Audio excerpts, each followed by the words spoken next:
The sterile white light of Orbis Prime's central tribunal chamber felt less like illumination and more like a medical scan, exposing every flaw and fear.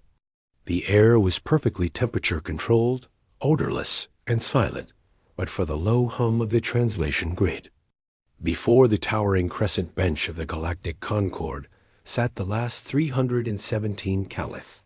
They looked small in the vastness.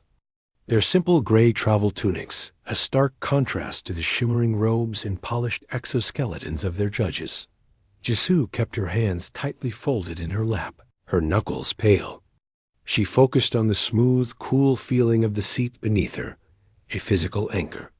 To her right, her brother Minho sat stiffly, his engineer's mind no doubt analyzing the chamber's energy conduits, a futile distraction from their fate. To her left, Elder Yuna was a statue of calm, her silver eyes fixed on the Concorde arbiters, her expression unreadable. The head arbiter, a being of crystalline structure named Veler, pulsed with a soft blue light. Its voice, translated into cold, precise standard galactic, filled the room. The petition of the Caliph for integrated refugee status is denied. The cultural assimilation risk is classified as catastrophic. Your species' innate empathic resonance, deemed psychic dissonance, presents a documented disruptive effect on telepathic member species, causing neurological distress and social discord. Minho flinched. Disruptive effect, he whispered, the words bitter. Their world was gone, swallowed by the void. Their only crime was the way they felt, the way they connected to each other. Their empathy, once the foundation of their culture, was now a disease in the eyes of the galaxy. A Scylian delegate, its feathery sensory tendrils twitching with visible irritation, spoke next. Your presence on Orbis Prime has already required 37% of the telepathic dampeners in this sector to be recalibrated. You are, by your very nature, invasive. You cannot be integrated. You must be contained. Contained. It was a polite word. They had been contained in a cramped sector of the ring world for 2 cycles. Treated like a biohazard, Elder Yuna finally stood. She was not tall, but her presence drew every crystalline lens and ocular sensor. We seek only to live. We do not broadcast our thoughts. We feel them. It is not a weapon. It is how we mourn, how we care. We ask for a corner of a world, any world, where we might quietly fade, or perhaps, in time, grow. The silence that followed was heavier than the judgment. Valaire's light flickered. The Concorde's verdict is unanimous. The Caliph are hereby sentenced to permanent exile from all Concorde-protected space. Your vessel will be provisioned and towed to the galactic rim. You are forbidden from re-entering any regulated system or making contact with any member species. This judgment is final. The words landed like physical blows. Exile, not to a planet, but to the endless dark between stars. A death sentence delivered with bureaucratic calm. Jisoo felt a wave of despair crash through the collective bond of her people in the chamber, a silent, shared cry of anguish that made the Scylian delegate recoil and its dampeners whine in protest. The reaction only seemed to vindicate the court.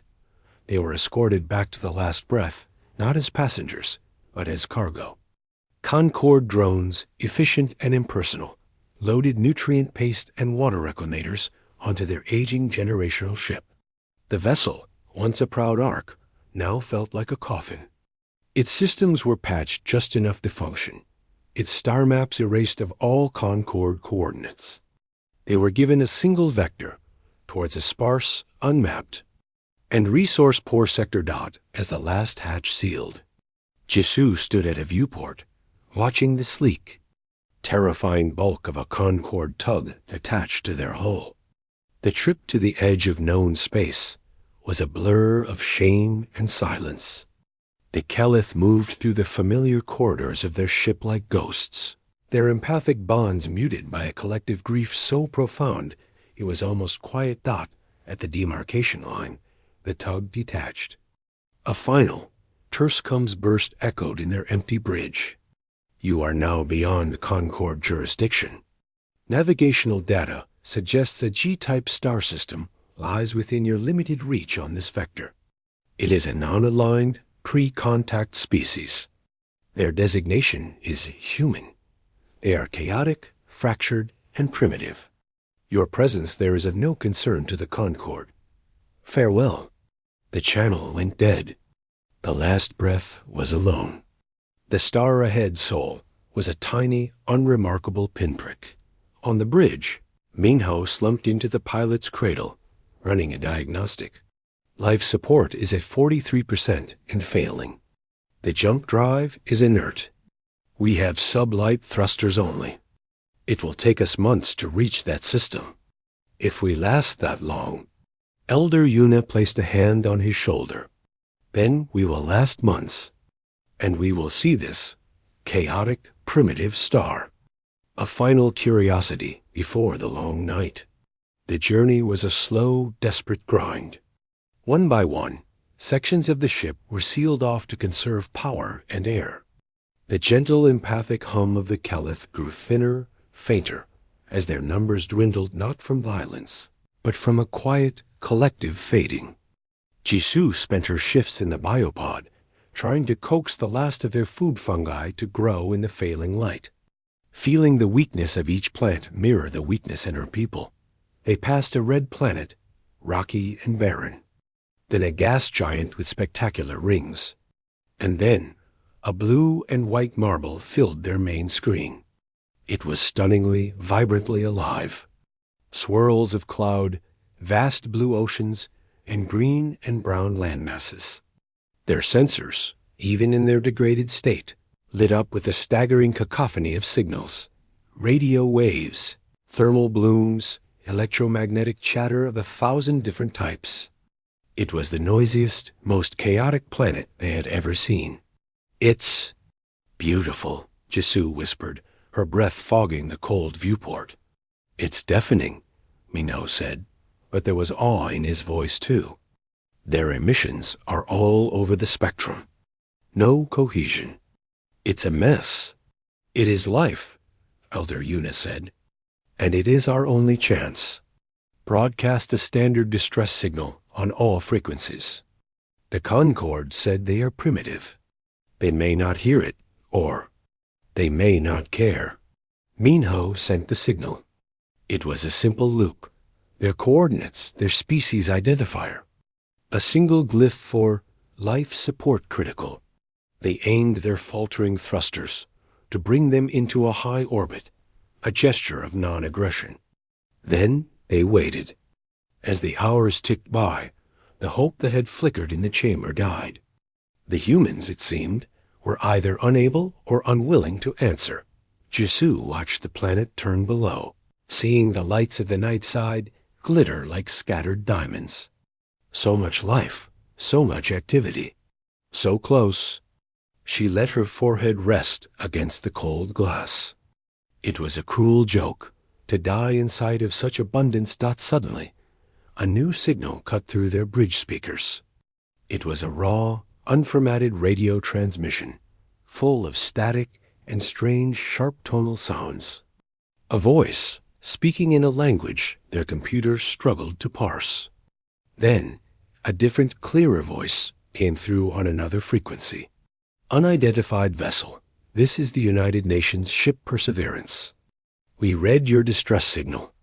Please respond. The words were in standard galactic, halting but correct.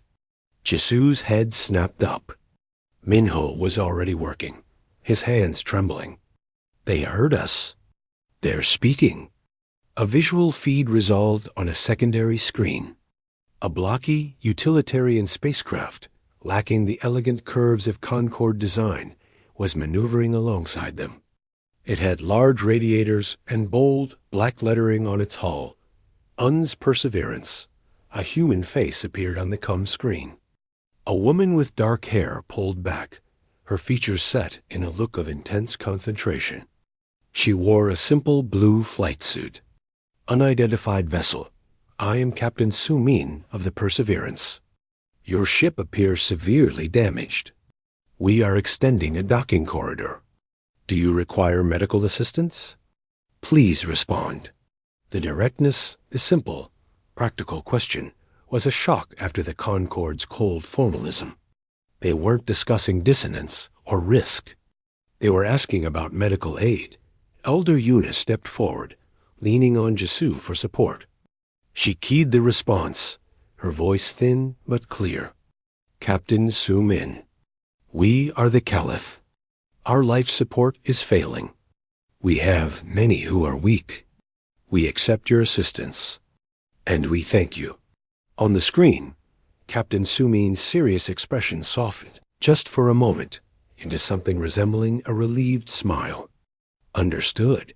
Stand by. We're coming aboard." The last breath, a vessel of exiles, was no longer alone in the dark. A docking corridor extended from the Perseverance like a rigid metal umbilical cord. It connected to the airlock of the last breath with a series of heavy, resonant clangs that echoed through the silent alien ship. Inside, the Caliph gathered, a frail cluster in the dim, failing light. Elder Yuna stood at the front, with Jisoo and Mino flanking her. The air was thin and tasted of recycled metal and decay. On the other side of the inner hatch, they could hear new sounds. The thump of magnetic boots, the hiss of equalizing pressure, and human voices speaking in short, clipped bursts. The voices were not silent or telepathic. They were loud, real, and full of a tangible energy that felt strange after the quiet despair of their journey. The hatch slid open with a groan of protesting machinery. Bright, white light from the human ship flooded the Caliph airlock. Standing in the light were 3 figures in bulky, sealed environment suits. Their visors were transparent, revealing human faces. The one in front had the same face they had seen on the screen, Captain Su-min. Her expression was focused and alert, but not hostile. She held up a gloved hand, palm out a gesture their computers had flagged as a near-universal sign for peace or halt.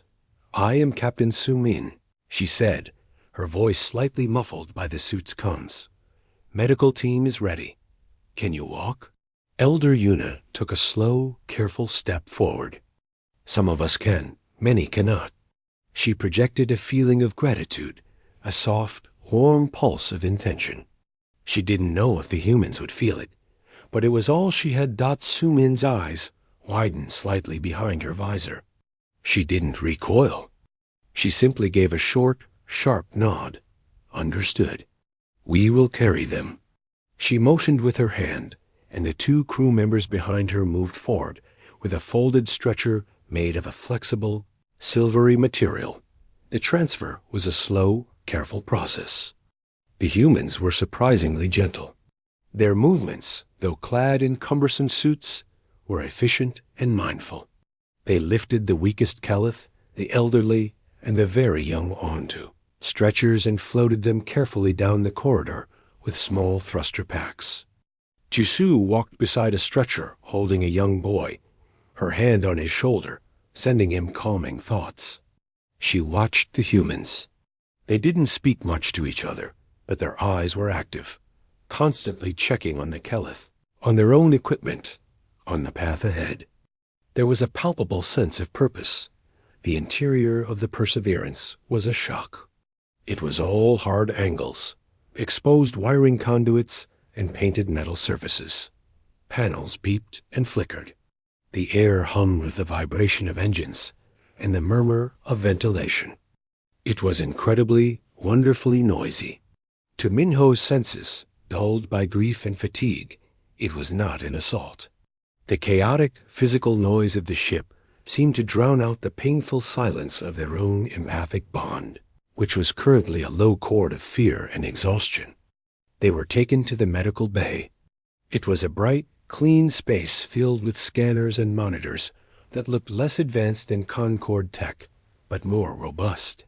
A woman in a white coat with a calm demeanor was waiting. Her name tag read, Dr. G. Wu.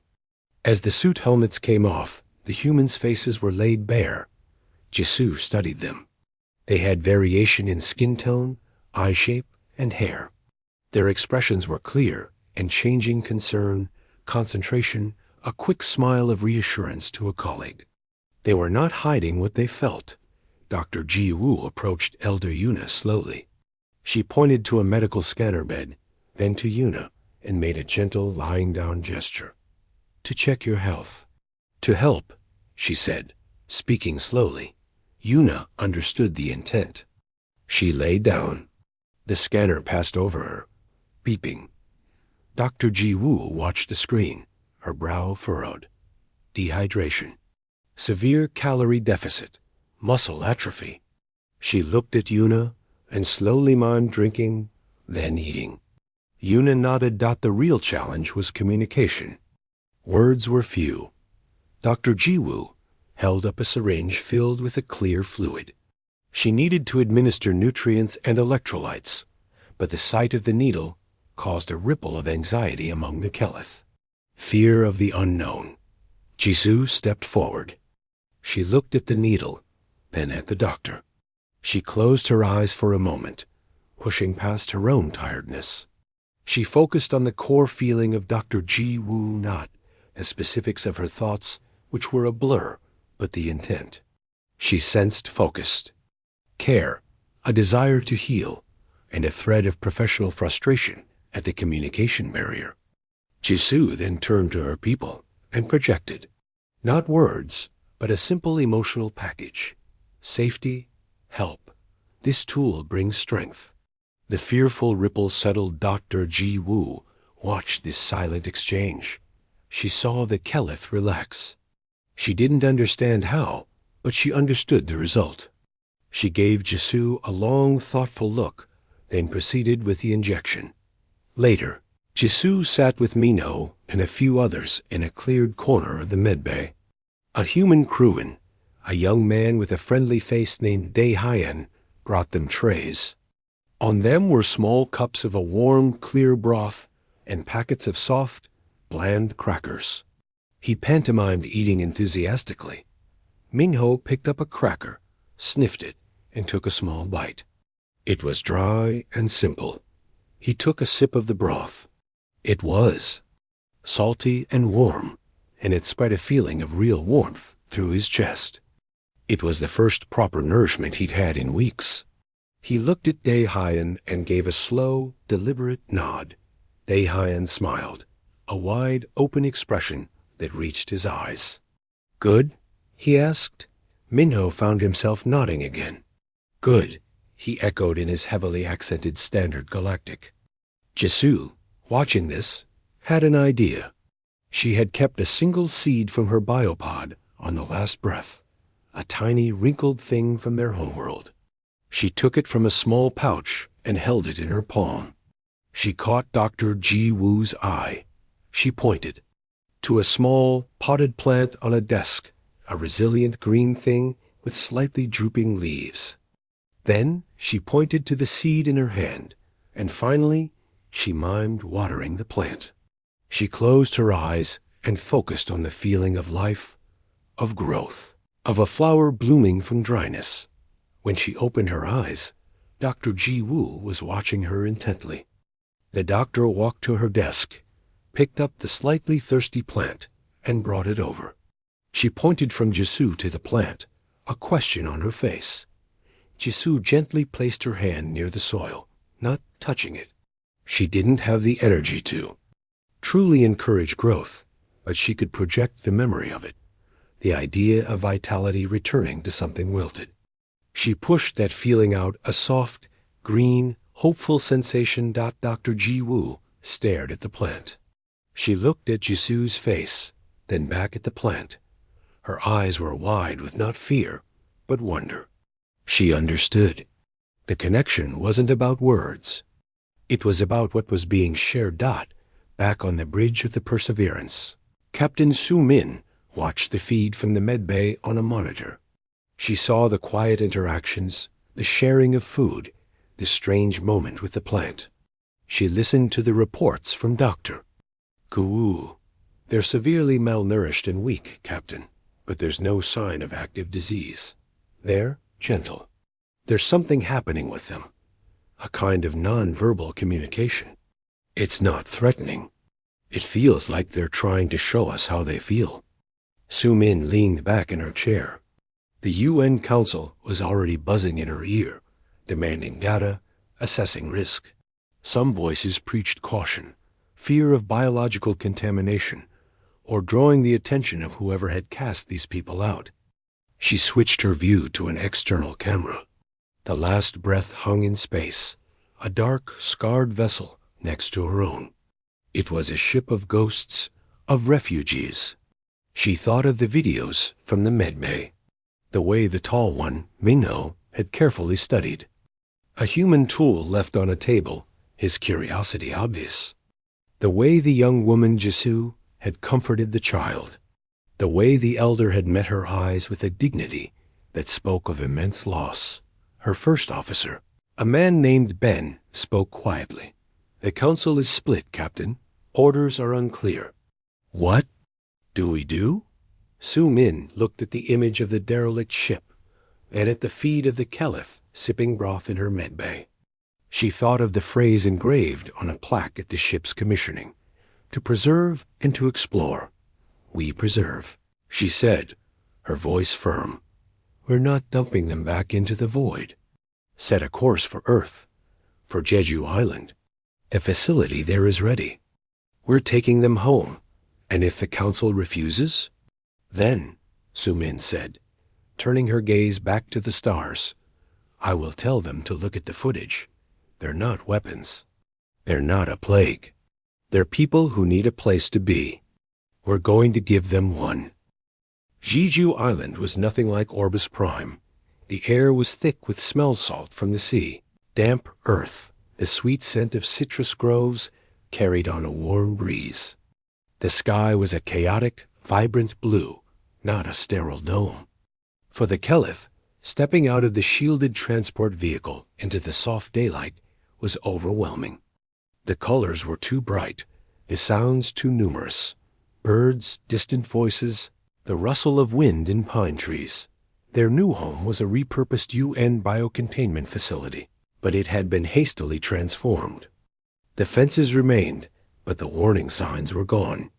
Inside the main building, the cold labs had been turned into simple living quarters with real windows. The humans had placed potted plants everywhere. A young man with an easy smile named Tae-young was their primary liaison. He didn't wear a uniform, just simple pants and a shirt. He communicated with a handheld translator device, but mostly with gestures and exaggerated expressions. "This is your place," he said, his voice friendly through the translator. He gestured to the rooms, then to them, and clasped his hands together. Safe. Minho stood in the middle of a room, feeling the hum of human technology. It was everywhere. A gentle, pervasive buzz of electricity in the walls. Wireless data streams flickering at the edge of his perception, like faint radio static. On Orbis Prime, this would have been painful, a jarring noise against the silent, telepathic harmony. Here, it was different. The human tech was loud, but it was a physical noise. It didn't try to connect to his mind. It just existed. It was a wall of sound that, strangely, let him think his own thoughts. Tae-young noticed him staring at a wall socket. He walked over, pulled a small, broken data tablet from his pocket, and plugged it into a charger. He mimed the device being dead, then the battery filling up. "Power," he said. Minho understood.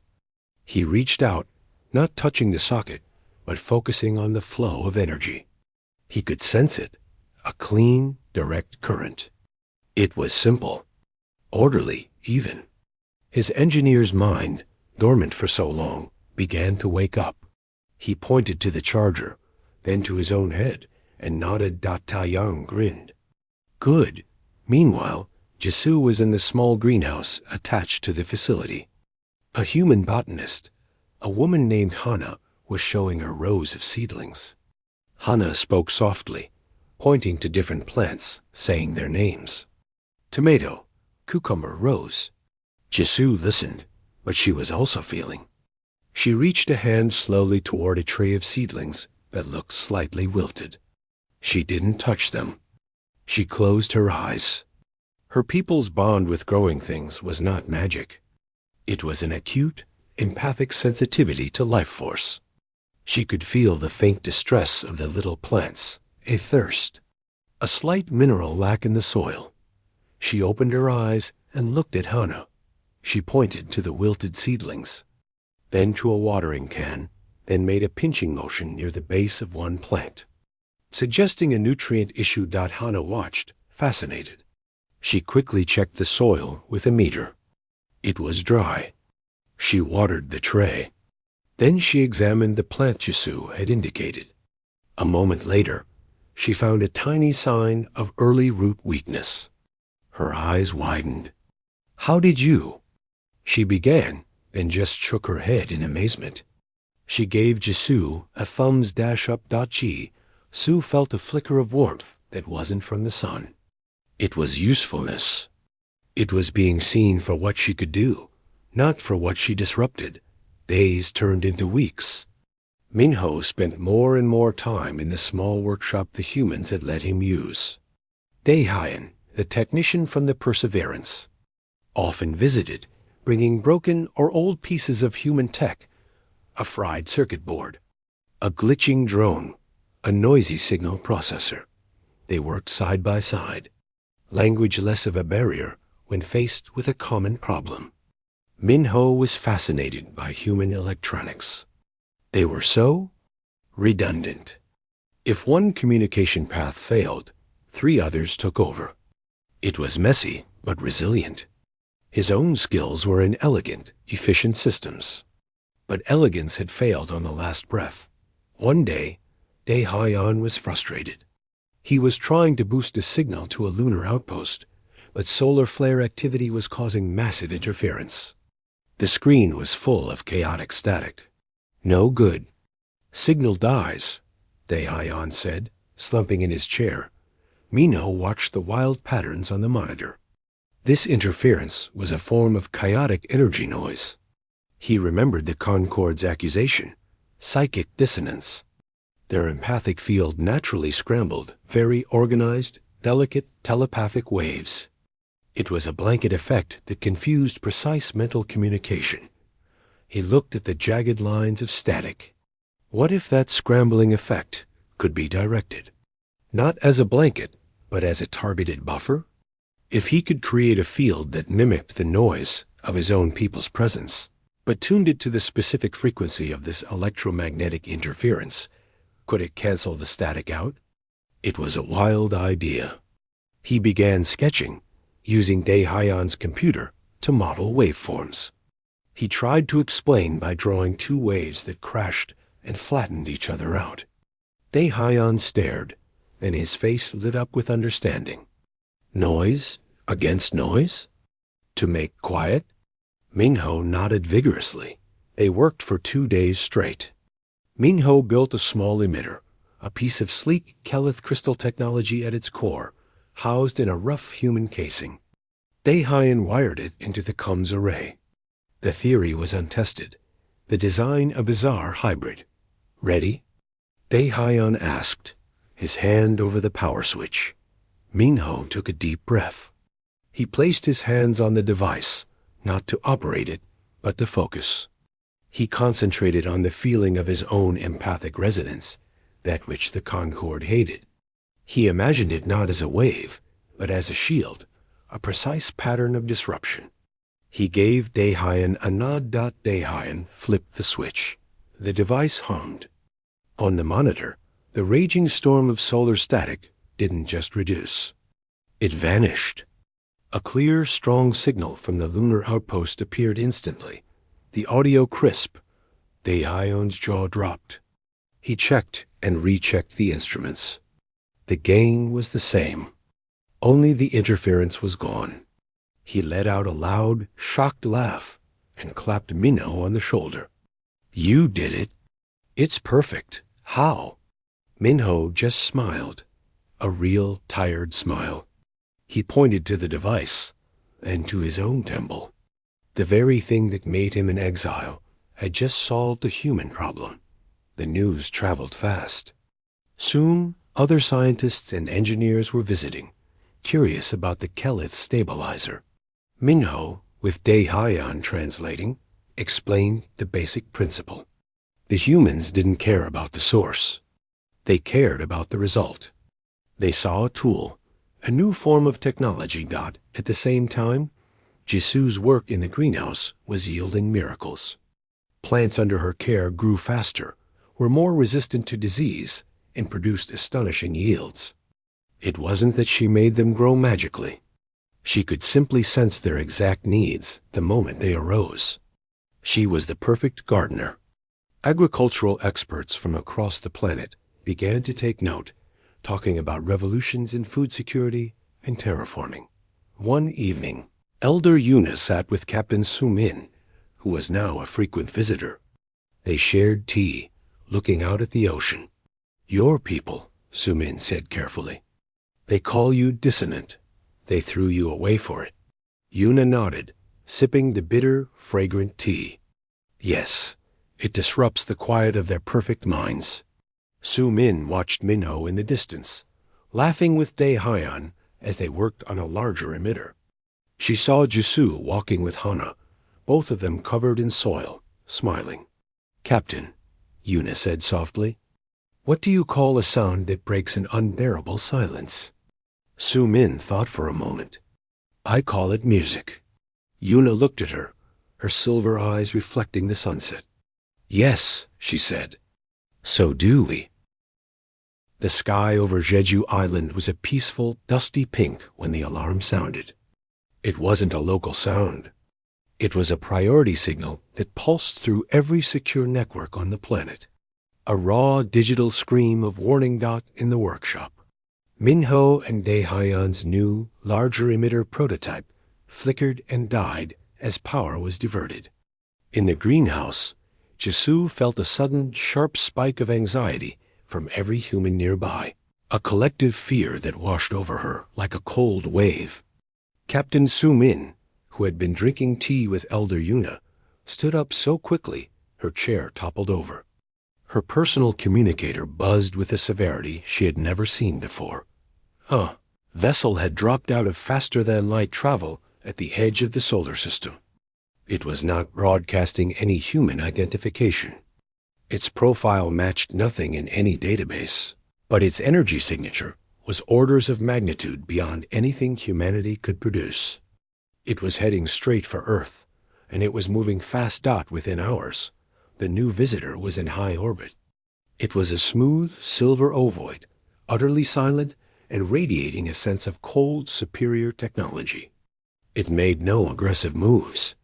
It simply parked itself between Earth and the Moon. A silent, unignorable statement. A signal was broadcast on all frequencies, in perfect, icy standard galactic, to the governing body of the third planet. "This is the Concord Monitor Vessel Judicator. You harbor biological contaminants known as the Kelith.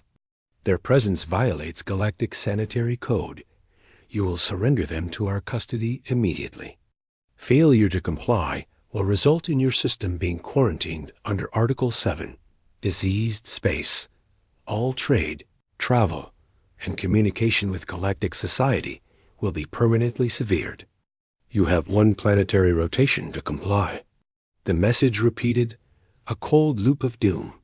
Panic, tightly controlled, shot through the global networks. Economists calculated the staggering cost of isolation. Diplomats scrambled. Military advisors presented bleak assessments. Human weapons were pebbles against a fortress in a secure conference room in Jeju. The atmosphere was thick with tension. Elder Yuna, Jisoo, and Minho were present, along with Captain Su-min, Dr. Ji Woo, and a dozen high-ranking officials on screens from around the world. An European delegate spoke first, his voice strained. The economic impact of a galactic quarantine would be catastrophic. Decades of progress lost. We cannot risk the future of our entire species for... He trailed off, not looking at the Kelith, A security director from another region nodded. We don't know their capabilities. This could be an extinction-level threat. The logical choice is compliance.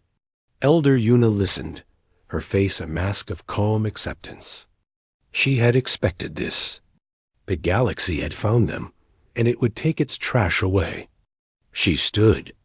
Her voice was quiet, but carried in the hushed room. We understand. We brought this to your door. We will go. We will not be the cause of your ruin. A heavy silence followed. It was the sensible, logical solution. Captain Sumin slammed her palm flat on the table. The sharp crack made everyone jump. No, all eyes turned to her. Her face was pale, but set with a hard determination. They are not biological contaminants.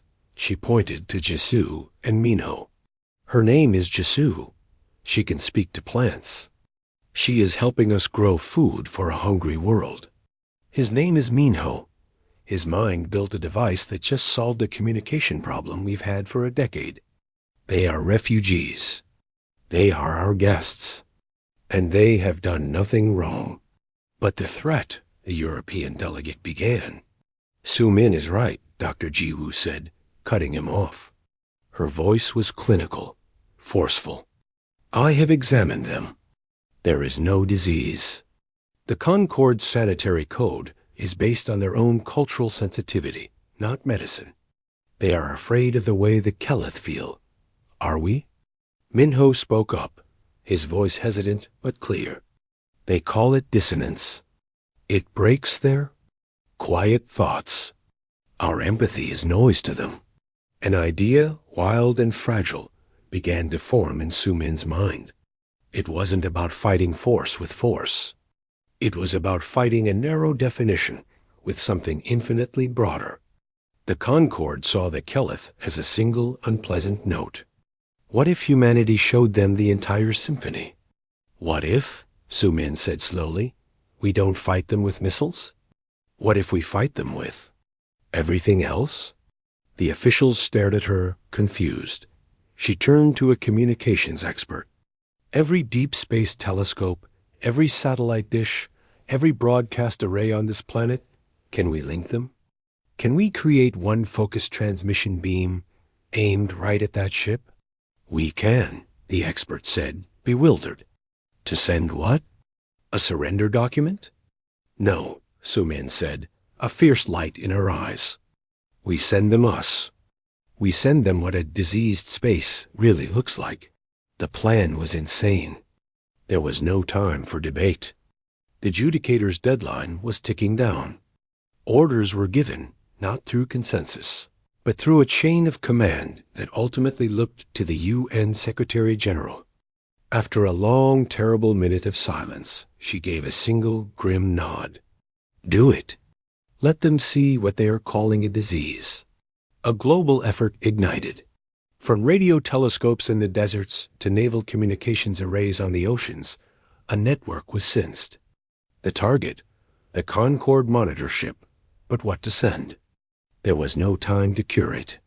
Sumin gave the order. Send them our noise. All of it unfiltered. The transmission began. It opened with the first recorded sounds of human existence. Primitive drum beats. Then the soaring notes of a violin concerto. Immediately cut into by the wailing guitar of 20th century rock and roll. Then came voices of Shakespearean soliloquy, a child's laughter, a news anchor reporting a war, a poet speaking of peace. It was a visual and auditory avalanche. Stock market tickers scrolled over images of the Great Wall. Cat videos played alongside footage of the first moon landing. Scenes of massive protests for justice were followed by quiet videos of families sharing a meal. A majestic opera singer held a high note, which was abruptly replaced by the chaotic, joyful noise of a Brazilian street carnival. Then came the Keleth. Not as isolated exiles, but woven into the fabric. Jisoo, her hands in the soil of the greenhouse, smiling at Hana. Minho and Daehyun high-fiving over their working emitter. Elder Yuna sipping tea, watching a human sunset. They were not separate. They were part of the picture, a new, strange, beautiful part of the human chorus. The transmission was raw, emotional, contradictory, passionate, and unbearably loud. It was the absolute antithesis of a concord silent, ordered harmony. On the bridge of the Judicator, Ambassador Kadirk, a telepathic Scylian, experienced it not as a video, but as a psychic tsunami. The ordered, quiet field of the ship's mind was assaulted by 1 billion fragments of raw feeling, triumph, despair, love, rage, curiosity, boredom, hope. The sheer, unfiltered chaos of it was physically painful. His sensory tendrils recoiled. Dampeners overloaded and smoked. He saw the Keleth not as a clean, identifiable blight, but as notes in this deafening, vibrant song. The human message was not in words. It was in the deluge itself. This is life. It is messy. It is loud. And we choose to include them. Your dissonance is our harmony. The transmission lasted for 12 minutes. When it stopped, the silence on the Judicator was stunned, ringing. On Earth, everyone waited, holding their breath. Minutes stretched. Had they angered a godlike power? Had they just signed their own doom? Then a new signal came. It was not a broadcast. It was a tight beam directed only to the main facility in Jeju. The voice of Ambassador Kadirk was different. The ice was gone. It was strained, confused, weary. Your transmission has been received. The Keleth are integrated. There was a long pause. The humans waited, not daring to hope. The Concord, Kadirk continued, each word seeming difficult, will reevaluate the classification. There will be no quarantine. The monitor vessel is withdrawing. The connection cut in the Jeju facility. The silence was absolute. Then Daehyun let out a shaky breath. They're leaving? On the orbital tracking screens, the smooth silver ovoid of the Judicator turned gracefully. And with a flash of light, it was gone. Elder Yuna looked at Captain Sumin, her silver eyes bright with something no Keleth had felt in a long time. Safe, bewildered wonder. What? She asked softly. Did you send them? Sumin, her knees finally weak with relief, managed a tired smile. We sent them a headache. The best, most beautiful headache in the history of the galaxy. 5 years later, the shipyard on Mars was a monument to noise. The cavernous construction bay echoed with the hiss of plasma welders, the shouts of engineers, and the constant, rhythmic thrum of machinery. In the center of the chaos, suspended in a web of gantries and lights, rested the Embrace. Its hull was a blend of human angularity and Kalith fluidity, armored plates interlocking with smooth, organic curves. It was not a warship. It was an explorer, a Pronus. On the observation deck, Captain Sumin stood beside her first officer, Jisoo. Sumin's uniform was crisp, but Jisoo wore a simpler outfit, a fusion of human and Keleth design, comfortable for long voyages. They watched the final preparations in a companionable silence. Nervous? Sumin asked. Jisoo smiled, her silver eyes reflecting the dock's brilliant lights. A little. It is a big dark, but we are not going into it alone. That makes it different. It was the core of everything. They were not alone. The Keleth were not guests anymore. They were citizens. The process had been slow, complex, and beautiful. They had homes now, not facilities. Jisoo's work with plants had helped establish flourishing agricultural domes on the moon. Minho's dissonance field. Technology was at the heart of humanity's new generation of FTL communicators, finally allowing clear, real-time conversation across the solar system. The flaw was now a foundational technology below them. On the docking arm, Minho was doing a final check on the main emitter array with Daehyun. They were both senior engineers on the project, their old workshop camaraderie now formalized. Daehyun was pointing to a readout, and Minho was nodding, making a small adjustment with a tool that looked like a hybrid of human and Keleth design. "He seems happy," Su-min observed. "He is building," Jisoo said simply. "It is what he is meant to do. And he is building it with a friend." Elder Yuna, her hair now more silver than gray, moved among the mixed crew on the departure lounge. She carried no official title, but her presence was a quiet touchstone for everyone. A young human ensign, looking terrified, caught her eye. Yuna simply placed a hand on her own heart, and then extended it slightly towards the ensign, a Keleth gesture for shared calm. The ensign took a deep, steadying breath, and nodded. This was the crew of the Embrace. 300 souls, human and Keleth, chosen not just for skill, but for their ability to listen, both with ears and with empathy. Their mission was simple: go out. Explore the nearest star systems that the Concorde had ignored. Map, learn, and say hello. They carried no weapons of consequence. Their shield was their story. The final call came. All personnel, board for final departure sequence. T-1 hour to core ignition.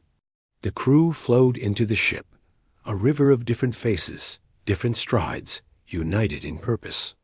Su-min took the captain's chair on the bridge. It felt different from the Perseverance. The layout was familiar, but the ambient hum of the ship was unique, a blend of human power systems and the gentle, crystalline resonance of Keleth technology. It was a harmonious dissonance. Jisoo sat beside her, her station monitoring the ship's biosupport systems, and unofficially, the emotional well-being of the crew. Minho took the engineering station, with Daehyun as his deputy. The view screen showed the rust-red curve of Mars and the endless star-dusted black beyond. "All systems report ready." "Captain," Minho said, his voice confident. "Communications array is live and standing by." Daehyun added. Su-min took a deep breath. This was it. Not a rescue, not a defiance, but a beginning. "Helm, take us out." Nice and easy. The Embrace detached from the gantry with a soft thud. Her engines, glowing a soft blue-white, pushed her clear of the shipyard. She turned her nose away from the sun, pointing towards a distant, unnamed star. "Course is laid in for the Proxima Centauri reach," the helmsman said. "Signal from Earth, Captain," the comms officer said. "It's the Secretary General, and it's being broadcast planet-wide." Su-min nodded. "Put it on speaker." The familiar voice filled the bridge, warm and proud. "To the crew of the Embrace, you carry with you the hopes of two peoples. You go not as conquerors, but as curious neighbors. You go to show the galaxy that a disease can be a cure for loneliness, that noise can be a song. Good luck and safe travels. We will be listening." The message ended. There was a quiet moment on the bridge. "Send our reply," Su-min said. Jisoo leaned forward to the comms panel. This was her duty. She pressed the transmit button. Across the light years, a signal would travel back to Earth and would also broadcast on a general frequency, a beacon for anyone to hear. Minho nodded to her, a smile on his face. Daehyun gave a thumbs up. Jisoo's voice was clear and calm. "Vessel Embrace to all who listen. We are humanity, and we are Keleth. We are here." She paused, and the pause felt heavy with the weight of all that had brought them to this point, the judgment. The rescue, the fear, the acceptance, the wild, chaotic, beautiful noise of their new family. "And we are open." Su-min looked at her first officer, then at the starfield ahead. "Punch it." The Embrace's experimental hybrid drive engaged. Space around the ship seemed to fold and shimmer. With a silent, profound leap, the ship vanished from Martian orbit, not in a flash. but in a ripple of resonant light dot in a quiet garden on Jeju Island. Now the site of a joint cultural archive. A young human child and a young Kelith child sat together. They were looking at a hologram of the Embraces launch. The human child pointed. They're going really far. The Kelith child nodded, her silver eyes wide. But they're together. So it's not far. It's just a new place.